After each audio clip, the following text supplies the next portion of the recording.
Hi guys, welcome back to my channel rainbow Sandhya. आज के video में मैं आपसे लाइफ की कुछ बहुत इंपॉर्टेंट बातें शेयर करूंगी, या फिर आप ये बोल सकते हो कि वो बातें जो हमें कभी भी नहीं भूलनी चाहिए। आपको भी मेरी तरह इन सभी बातों को अपने दिमाग में फिट कर लेना है और समझना है एंड ध्यान रखना है इन बातों का। तो अब हम बात करते हैं कि क्या है वो मोस्ट इम्पॉर्टेंट बातें।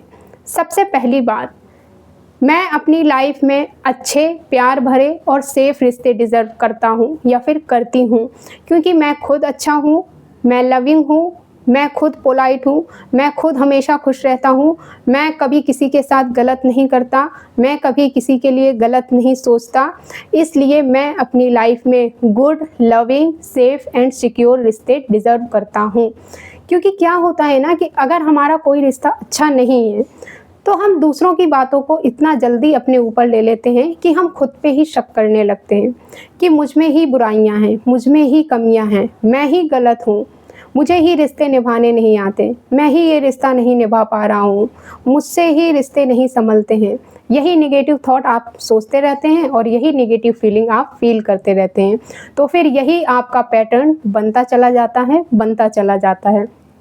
आपके नेगेटिव थॉट और नेगेटिव फीलिंग का यूनिवर्स भी फिर आपको वही रिस्पॉन्स देता है कि अभी आपका एक रिश्ता ख़राब है, कुछ टाइम बाद दूसरा रिश्ता भी ख़राब, कुछ टाइम बाद तीसरा, फिर चौथा, फिर पांचवा। तो इसलिए हमेशा ये याद रखो और हमेशा खुद को ये रिमाइंड कराते रहो कि अगर आपने किसी भी रिश्ते में अपने पूरे 100% एफर्ट्स दे दिए हैं, लेकिन फिर भी अगर वो रिश्ता अच्छा नहीं हो रहा है तो वो रिश्ता सामने वाले की वजह से अच्छा नहीं हो रहा है। अब जो उस रिश्ते में कमी है वो सामने वाले की वजह से है। तो इसीलिए मैं अच्छा हूँ तो मैं भी अपनी लाइफ में अच्छे, सेफ एंड सिक्योर रिश्ते डिज़र्व करता हूँ। क्योंकि कोई भी इंसान या फिर कोई भी रिश्ता परफेक्ट नहीं होता है। आप अपना फोकस सिर्फ खुद पे रखो कि मैं कैसा इंसान हूँ, मेरे कर्म कैसे हैं। हमें अपने बेस्ट वर्जन को खुद में बिल्ड करना है। तो अगर आपका कोई रिश्ता अच्छा नहीं है तो कोई बात नहीं, रिलैक्स, एक्सेप्ट करो उसे, क्योंकि कोई भी रिश्ता परफेक्ट नहीं होता है। सामने वाले इंसान की सोच, सामने वाले इंसान की वाइब्रेशन हमसे मैच नहीं होती, या फिर सामने वाले की एनर्जी हमारी एनर्जी से अलाइन नहीं होती, शायद इसलिए वो रिश्ता अच्छा नहीं है। किसी भी रिश्ते की वजह से खुद को हर्ट मत करो, खुद को हार्म मत करो, खुद को ब्लेम मत करो। अगर आपने किसी भी रिश्ते में अपने पूरे एफर्ट्स दे दिए हैं फिर भी रिश्ता अच्छा नहीं हो रहा है तो अब सामने वाले की वजह से अच्छा नहीं हो रहा है, अब उसकी बारी है। एक्सेप्ट करो इस चीज़ को, किसी भी रिश्ते की वजह से खुद पर इफ़ेक्ट मत पड़ने दो। दूसरी बात, लाइफ में हर एक चीज़ को प्रॉब्लम की तरह देखना और लाइफ में हर एक चीज़ को बहुत सीरियसली लेना बिल्कुल भी ज़रूरी नहीं है। लाइफ में हर चीज़ को इजी एंड शांत रह के डील करना सीखो।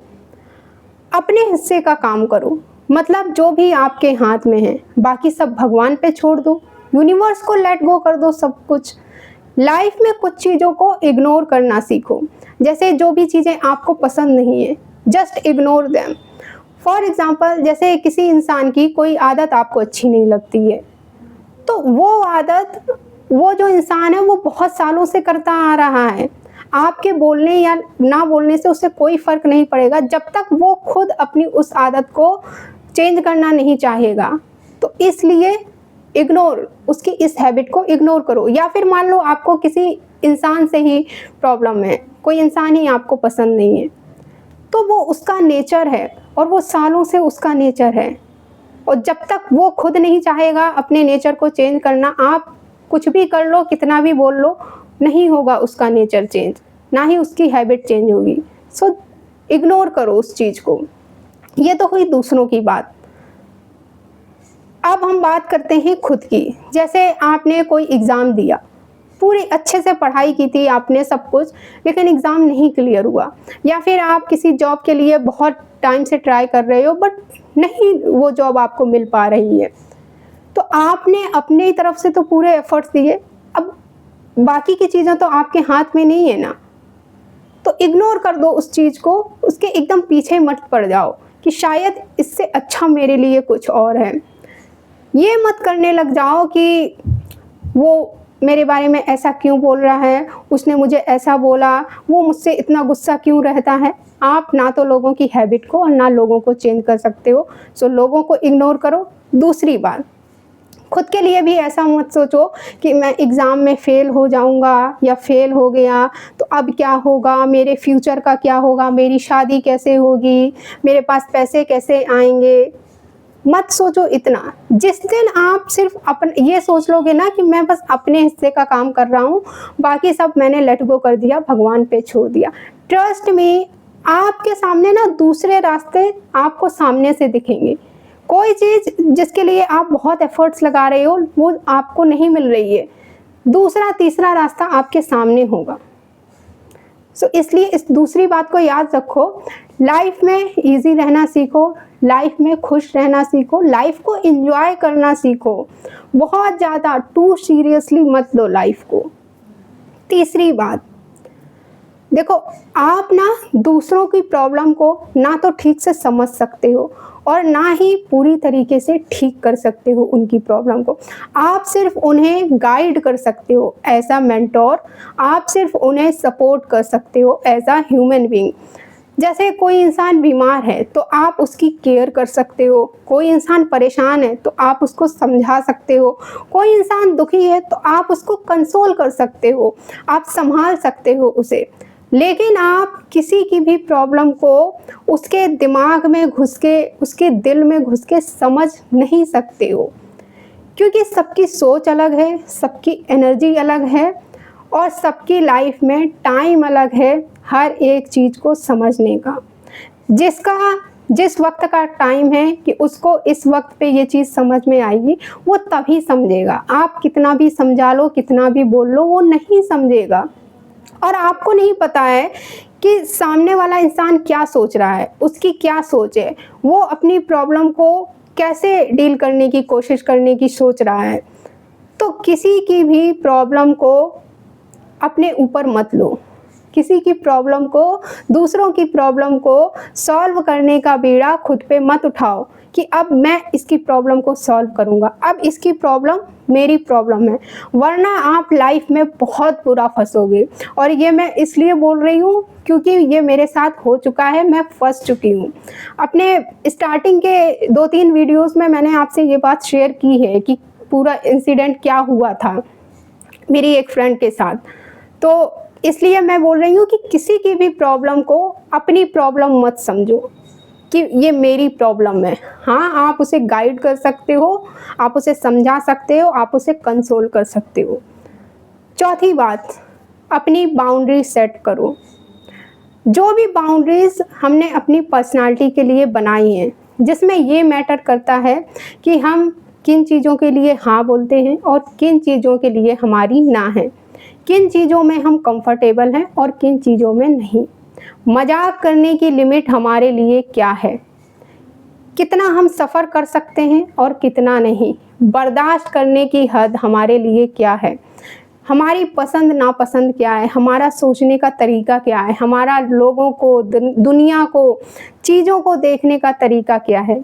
ये सब चीज़ें हमारी पर्सनालिटी को, हमारे कैरेक्टर को और खुद हमें डिफ़ाइन करती हैं।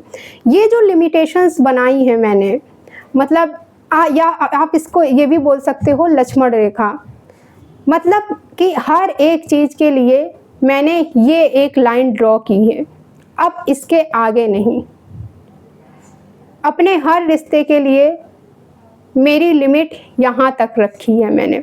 फॉर एग्ज़ाम्पल, जैसे मुझसे कोई गलती हुई है तो कोई भी इंसान मुझे कुछ कह सकता है, मुझे कुछ भी कहने का हक है उसे, लेकिन मेरे पेरेंट्स को, मेरे माँ बाप को, मेरी फैमिली को उसे कहने का कोई हक नहीं है।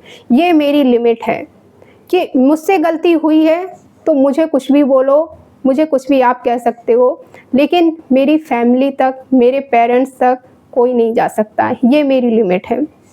या फिर आप खुद के लिए ये लिमिट बनाई है आपने कि ठीक है, कोई इंसान मुझसे किसी भी तरीके की बात कर सकता है, कैसा भी मजाक कर सकता है, मुझसे अगर गलती हुई है तो कितना भी गुस्सा कर सकता है, लेकिन मेरी ये लिमिट है कि गालियाँ देकर कोई मुझसे बात नहीं कर सकता। ये मैंने एक लिमिट लगाई है। अगर जहाँ बात गाली पे आई वहाँ पे मैं अपनी चुप्पी तोड़ दूँगा या तोड़ दूँगी। ये मैं आपको एक एग्ज़ाम्पल बता रही हूँ। तो ये जो लिमिटेशंस हैं हमारी, मतलब ये जो हमारी लक्ष्मण रेखा है, वो हमारी लाइफ में हमारे खुश रहने के लिए और हमारी लाइफ में पीस के लिए सफिशिएंट है। और अगर इसे, मतलब इन लिमिटेशंस को कोई एक्सेप्ट करता है या नहीं करता है, उससे मुझे कोई फ़र्क नहीं पड़ता, बट इससे मैं खुद पर कोई इफ़ेक्ट नहीं पड़ने दूंगा, क्योंकि ये लिमिटेशंस मेरे मेंटल हेल्थ के लिए, मेरे कैरेक्टर के लिए और मेरी हैप्पीनेस के लिए बहुत बहुत बहुत ज़्यादा इम्पॉर्टेंट है। अब आते हैं 5वीं बात पे, last but not the least. ये है 5वीं बात, इसको बहुत ध्यान से समझना है आपको कि हम अपनी हीलिंग सिर्फ हम ही कर सकते हैं।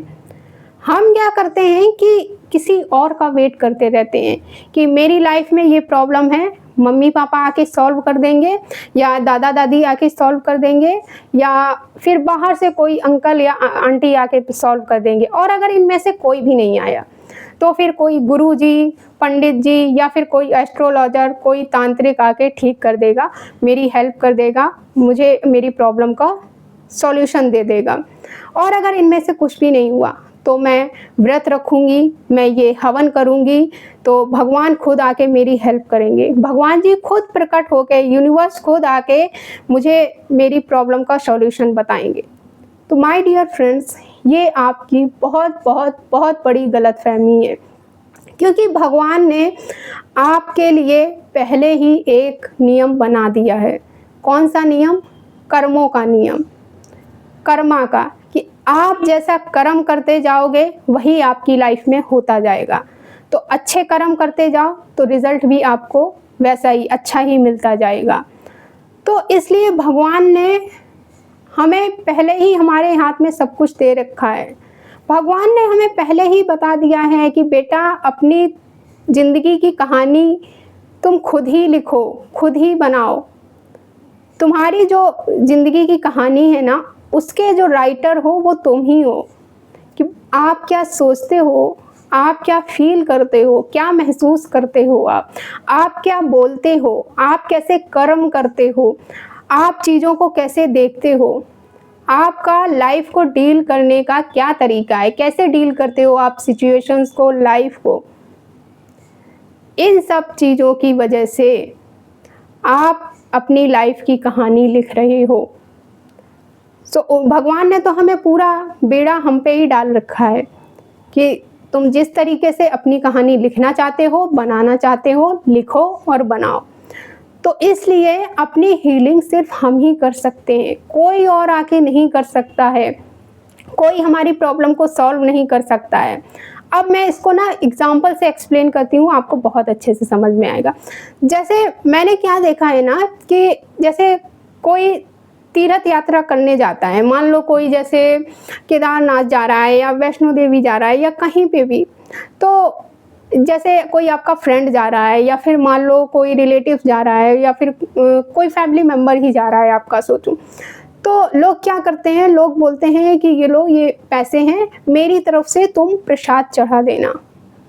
ठीक है, वो प्रसाद चढ़ा देगा, बट मेरा ये क्वेश्चन है कि जिस भाव से आप भगवान को मानते हो, जिस भाव से आप भगवान को प्रसाद चढ़ाना चाहते हो, जिस भाव से आपने भगवान को प्रसाद चढ़ाने के लिए पैसे दिए, क्या वो इंसान उस फीलिंग के साथ, उस भाव से वो प्रसाद चढ़ा पाएगा आपका?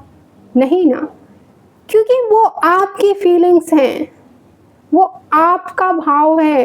पता नहीं वो इंसान भगवान को मानता भी है या नहीं, उसकी फैमिली जा रही है इसलिए वो जा रहा है, या फिर मान लो वो एक ट्रैवलिंग समझ के जा रहा है कि चलो ट्रैवल करके आते हैं, थोड़ा घूम फिर के आते हैं, लेकिन आपका भगवान में बहुत विश्वास है। तो इसलिए कोई और हमारे भाव, हमारी फीलिंग्स नहीं समझ सकता है। एक और एग्जांपल मैं आपको देती हूँ। जैसे आपके हाथ में मान लो चोट लग गई, अब आप ये एक्सपेक्ट कर रहे हो कि सब मेरी केयर करें, ठीक है, सब लोग आपकी केयर कर रहे हैं, आपके मम्मी पापा, आपके भाई बहन, जो भी आपका पार्टनर जो भी है आपके घर में, लेकिन सिर्फ आप जितने अच्छे से अपने हाथ की केयर कर सकते हो ना, कोई नहीं कर सकता। आपके हाथ में चोट लगी है, आपको पता है कि अगर मैं हाथ ऐसे ऊपर भी उठा रही हूँ तो मुझे बहुत दर्द हो रहा है, तो आप क्या करोगे? आप हाथ ऊपर नहीं उठाओगे। तो सबसे ज़्यादा केयर कौन कर सकता है? आप ही कर सकते हो ना आपके हाथ की। कोई भी कितना भी सगा हो हमारा, हमारी प्रॉब्लम और हमारी हीलिंग सिर्फ हम ही सॉल्व कर सकते हैं, हम ही अपनी हीलिंग कर सकते हैं। इसलिए अब जो ये लास्ट एग्जांपल है ना, इसको बहुत अच्छे से समझना। जैसे मान लो आपके घर में किसी फैमिली मेम्बर की कोई तबीयत खराब हो गई और हॉस्पिटल में एडमिट है वो इंसान। अब कोई इंसान आपको बोल रहा है आके कि मैं तुम्हारी तरफ से ये हवन करूँगा, भगवान से प्रार्थना करूँगा कि आपका ये फैमिली मेम्बर जो भी है वो ठीक हो जाए, मैं ये पूजा पाठ करूँगा। बट आप मुझे बताओ कि जिस दर्द के साथ, जिस दुख के साथ, जिस फीलिंग के साथ आप भगवान से प्रार्थना कर सकते हो, जिस फीलिंग के साथ, जिस भाव के साथ आप भगवान से दुआ कर सकते हो, क्या कोई और कर सकता है? नहीं कर सकता है। हाँ, मैं ये बोलती हूँ कि कोई आपको गाइड कर सकता है, कोई आपको रास्ता बता सकता है कि आप ये कर लो, वो कर लो, लेकिन करना आपको खुद पड़ेगा। तभी वो चीज़ सॉल्व होगी, तभी आपकी हीलिंग होगी। देखो, मैं यहाँ पे ये नहीं बोल रही हूँ, किसी को भी ब्लेम नहीं कर रही हूँ, बट मैं आपको ये बता रही हूँ कि अगर आपको ये जानना हो ना कि कोई भी एस्ट्रोलॉजर या कोई भी हो, वो सही इंसान है या नहीं। जो भी सही एस्ट्रोलॉजर होता है ना, वो कभी ये नहीं बोलता है कि तुम्हारी तरफ से मैं ये करूँगा। वो कोई भी हवन हो, कोई भी रिचुअल आपको बताता है, वो आपसे खुद करवाता है, जो सही एस्ट्रोलॉजर होता है, क्योंकि उसे पता है कि जिस फीलिंग के साथ आप करोगे कोई और नहीं कर सकता है। तो इसलिए इस बात को समझो कि अपनी हीलिंग सिर्फ हम ही कर सकते हैं। आप मेरे वीडियोस देख रहे हो या किसी और के वीडियोस देख रहे हो, मैं आपको बता सकती हूँ कि ऐसा कर लो, वैसा कर लो, इस टाइप से कर लो, उस तरीके से कर लो, लेकिन करना तो आपको खुद को पड़ेगा ना। मैं नहीं कर सकती हूँ आपकी हीलिंग। आपकी हीलिंग आपको खुद को ही करनी पड़ेगी। मैं सिर्फ गाइड कर सकती हूँ, रास्ता बता सकती हूँ वीडियोस के थ्रू। सो प्लीज़ इस बात को समझो कि हम अपनी लाइफ की प्रॉब्लम हम ही सॉल्व कर सकते हैं, हमारी हीलिंग हम ही कर सकते हैं, कोई और नहीं कर सकता है।